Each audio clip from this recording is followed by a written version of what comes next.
Menteri Energi dan Sumber Daya Mineral Arifin Tasrif mengatakan, lifting minyak dan gas atau migas kuartal pertama 2024 meleset dari target pada APBN 2024. Kementerian ESDM mencatat, lifting minyak periode Januari hingga Maret 2024 sebesar 563.000 barel minyak per hari atau BOPD, setara 88,5% dari target APBN 2024, sebesar 635.000 BOPD.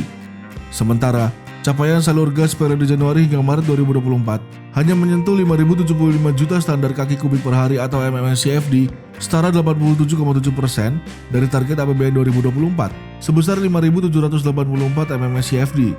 Arifin meminta Satuan Kerja Khusus Pelaksana Kegiatan Usaha Hulu Migas atau SKK Migas untuk bisa mengoptimalkan sumur-sumur yang ada untuk menjaga lifting migas sesuai dengan target.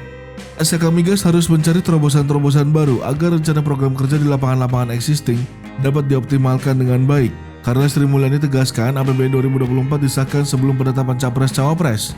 Ujar Arifin usai pelantikan Wakil Kepala SKK Migas, Sinta Damayanti di Kementerian ESDM Jumat 5 April. Arifin meminta lembaga hulu migas itu untuk mengawal sejumlah proyek strategis nasional untuk segera menghasilkan produk secara optimal dan tepat waktu.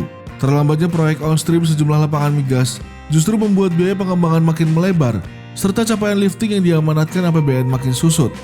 Jika investasi di hulu migas serta hilir migas berjalan, lifting dapat terkerek sehingga dapat memenuhi target lifting sesuai APBN.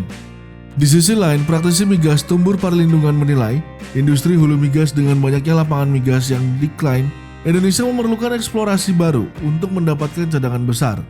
Menurutnya, investasi maupun proyek hulu migas mendatangkan perputaran ekonomi yang besar dan seharusnya hal ini bisa dimanfaatkan oleh stakeholder terkait tak hanya untuk meningkatkan perekonomian, namun juga target produksi atau lifting migas.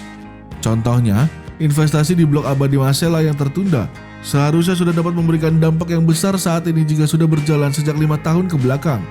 Apalagi, nilai investasi Masela yang mencapai 20 miliar US dollar atau setara 300 triliun rupiah, maka perputaran uang akan mengerek roda ekonomi dari sektor migas. Jadi jangan ditunda, harusnya dibantu supaya 300 triliun itu bisa dengan segera. Itu baru investasi untuk bangun fasilitas. Belum rolling yang lainnya kan gitu. Itu sih yang kadang-kadang kita nggak ngelihat. Jadi ya orang-orang suka lupa bahwa the driver of Indonesia is still fossil fuel.